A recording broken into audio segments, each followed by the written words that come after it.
Laos south east Asia में एक बहुत ही खूबसूरत देश है। यह देश अपनी प्राकृतिक सुंदरता और सांस्कृतिक धरोहर के लिए विश्व भर में प्रसिद्ध है। यहाँ की हरियाली और शांत वातावरण पर्यटकों को अपनी ओर आकर्षित करते हैं। ये एक लैंडलॉक कंट्री है, मतलब इसका कोई समुद्री किनारा नहीं है। इसके चारों ओर थाईलैंड, वियतनाम, कंबोडिया, म्यांमार और चीन जैसे देश हैं। इस भौगोलिक स्थिति के कारण लाओस का व्यापार और संस्कृति इन पड़ोसी देशों से गहराई से जुड़ा हुआ है।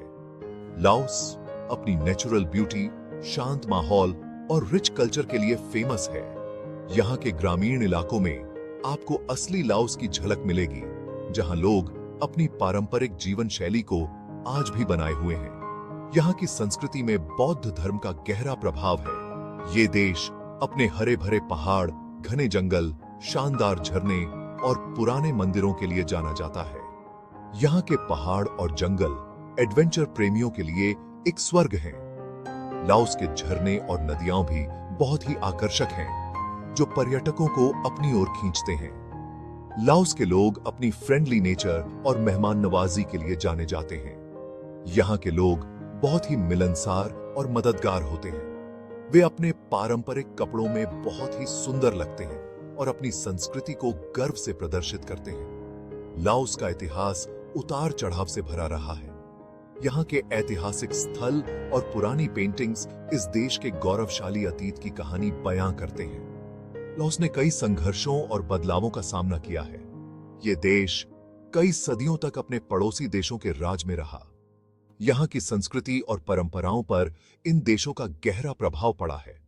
लाओस की पुरानी पेंटिंग्स और ऐतिहासिक दस्तावेज इस प्रभाव को स्पष्ट रूप से दर्शाते हैं। 14वीं शताब्दी में लाओ साम्राज्य बना, जो 18वीं शताब्दी तक चला। इस साम्राज्य के दौरान लाओस ने अपनी सांस्कृतिक और आर्थिक उन्नति की। इस समय के मंदिर और ऐतिहासिक इमारतें आज भी इस देश की धरोहर हैं। 19वीं शताब्दी में लाओस फ्रांस के कब्जे में चला गया और 1953 में इसे आजादी मिली। फ्रांसीसी उपनिवेश काल के दौरान लाओस ने कई बदलाव देखे, लेकिन आज यह देश अपनी स्वतंत्रता और संप्रभुता का गर्व से जश्न मनाता है।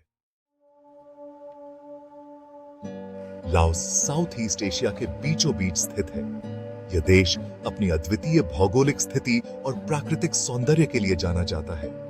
इसके नॉर्थ में चाइना, ईस्ट में वियतनाम और साउथ में कंबोडिया, वेस्ट में थाईलैंड और नॉर्थ वेस्ट में म्यांमार है।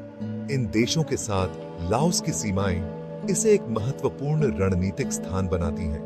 लाओस का टोटल एरिया 2,36,800 स्क्वायर किलोमीटर है। यह क्षेत्रफल इसे एक मध्यम आकार का देश बनाता है। लाओस एक पहाड़ी देश है, जिसका ज्यादातर हिस्सा पहाड़ों और पठारों से घिरा हुआ है। यहाँ की पहाड़ियां और घाटियां अद्वितीय प्राकृतिक सौंदर्य का अनुभव कराती हैं। यहाँ के पहाड़ और पठार न केवल प्राकृतिक सौंदर्य में योगदान करते हैं, बल्कि यहाँ की जलवायु और वनस्पति को भी प्रभावित करते हैं। देश की सबसे ऊंची चोटी फोबिया माउंटेन है, जो पर्वतारोहियों और प्रकृति प्रेमियों के लिए एक प्रमुख आकर्षण है, जिसकी हाइट 2,817 मीटर है। यह छोटी लाओस के प्राकृतिक वैभव का प्रतीक है। मेकांग नदी लाओस की सबसे इंपॉर्टेंट नदी है, जो देश की जीवन रेखा मानी जाती है। यह नदी देश की ईस्टर्न बॉर्डर बनाती है और इसके किनारे बसे गांवों और शहरों को समृद्धि प्रदान करती है। लाओस में कई खूबसूरत झरने, गुफाएं और नेशनल पार्क भी हैं, जो इसे नेचर लवर्स के लिए एक परफेक्ट डेस्टिनेशन बनाते हैं। यहाँ के नेशनल पार्क्स में विभिन्न प्रकार के वन्य जीव और वनस्पतियां पाई जाती हैं। यहाँ के प्राकृतिक स्थलों का आनंद लेने के लिए हर साल हजारों पर्यटक आते हैं। लाओस का प्राकृतिक सौंदर्य और शांत वातावरण इसे एक अद्वितीय पर्यटन स्थल बनाते हैं।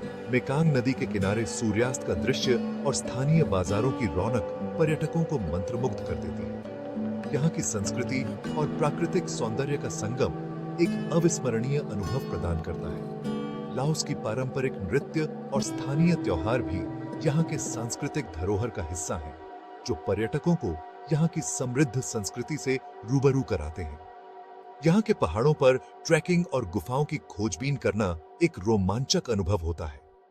लाओस का हर कोना एक नई कहानी कहता है, जो पर्यटकों को बार बार यहाँ आने के लिए प्रेरित करता है। लाओस का हरा भरा परिदृश्य और यहाँ की प्राकृतिक विविधता इसे एक अद्वितीय और आकर्षक पर्यटन स्थल बनाते हैं। यहाँ की हरियाली और प्राकृतिक सौंदर्य मन को शांति और सुकून प्रदान करते हैं। लाओस एक डेवलपिंग कंट्री है जिसकी इकोनॉमी ज्यादातर खेती पर निर्भर है। देश की लगभग 70% आबादी खेती करती है। लाओस चावल, कॉफी, कपास, तंबाकू और गन्ने का एक बड़ा उत्पादक है। पिछले कुछ सालों में लाओस ने अपनी इकोनॉमी को और मजबूत बनाने की कोशिश की है और टूरिज्म, माइनिंग और हाइड्रो इलेक्ट्रिसिटी जैसे सेक्टर्स को बढ़ावा दिया है। लाओस में सोना, तांबा, जस्ता और पोटाश जैसे मिनरल्स काफी मात्रा में पाए जाते हैं। देश की इकोनॉमी में हाइड्रो इलेक्ट्रिसिटी सेक्टर का भी बहुत बड़ा योगदान है। 2023 में लाओस की जीडीपी लगभग 19 बिलियन अमेरिकी डॉलर थी।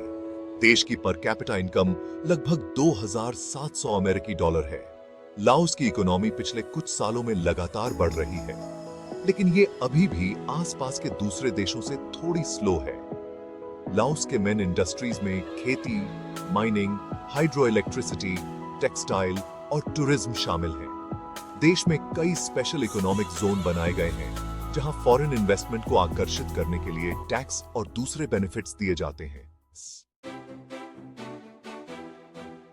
सेक्शन 5 लाओस की सबसे BDDD ही कंपनियां और उनका कंट्रीब्यूशन।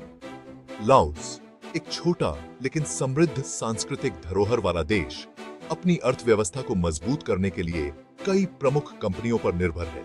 लाओस की सबसे BDDD कंपनियों में लाओ टेलीकम्युनिकेशन कंपनी, लाओ ब्रुअरी कंपनी और एडोक्स लाओ शामिल हैं।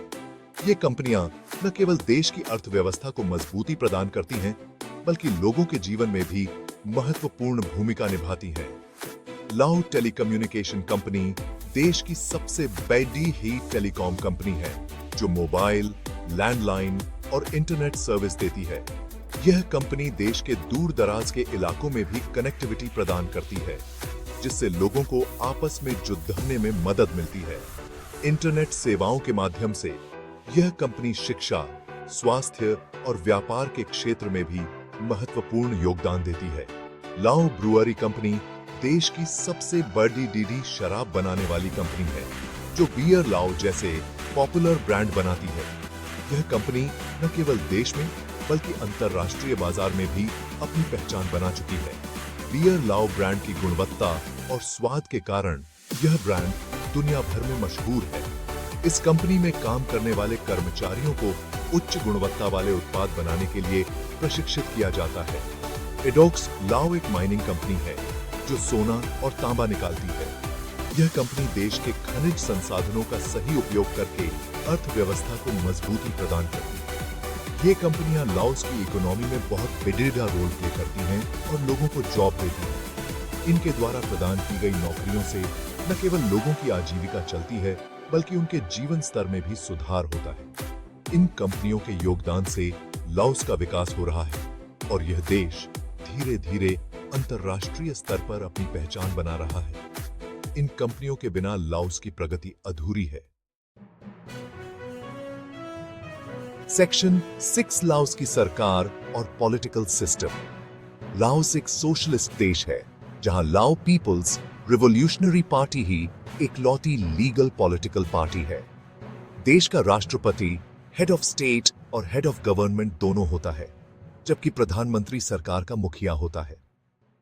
लाओस की सरकार ने देश के इकोनॉमिक और सोशल डेवलपमेंट के लिए कई प्लान बनाए हैं।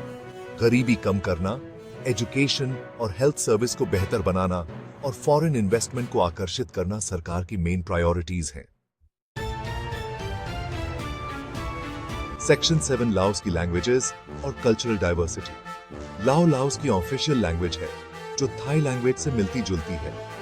लाओ लैंग्वेज के अलावा देश में खमू, हमोंग और वियतनामी जैसी कई दूसरी भाषाएं भी बोली जाती हैं। लाओस एक बहुसांस्कृतिक देश है, जहां अलग अलग समुदाय के लोग शांति और सद्भाव के साथ रहते हैं। लाओ कल्चर थाईलैंड और कंबोडिया जैसी पड़ोसी संस्कृतियों से प्रभावित है। लाओ लोग अपनी कला, शिल्प, संगीत और नृत्य के लिए जाने जाते हैं। सेक्शन 8 लाओस के मेन टूरिस्ट